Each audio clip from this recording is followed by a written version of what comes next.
It was a mess in a lot of ways, not in the sense of I've covered natural disasters and unfortunately another school shooting or another shooting, and it was a mess in the sense that parents didn't know what was going on.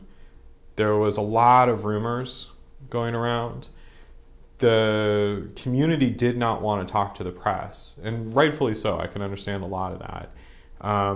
But there was also just a general anti-press, in my experience, an anti-press kind of bias.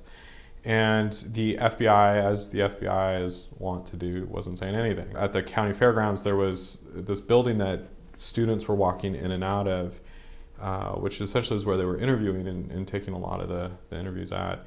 The FBI was interviewing folks. And what really struck me about that was the amount of rumors that were coming out of that building. The first thing that I do when I arrive at like a crisis situation is I get a very firm command of all knowable facts.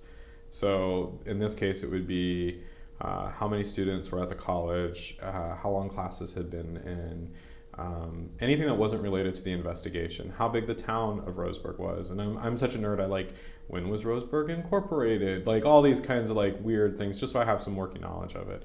The facts that we were not going to be able to get at the time because it was so fluid was how many victims there were, how many potential assailants there were. And then the other thing is I'm going to get to a place where I can represent, I can project, even if I'm not, calm and almost like security and safety. Because the one thing that I don't want, because I'm in broadcast, both audio and television, I don't want to project any kind of sense of worry or panic or escalate anything. So one of the things that I look for, which has nothing to do, that it doesn't end up in any reports, but is like a quiet place that is away from people who may be crying or grieving or shouting.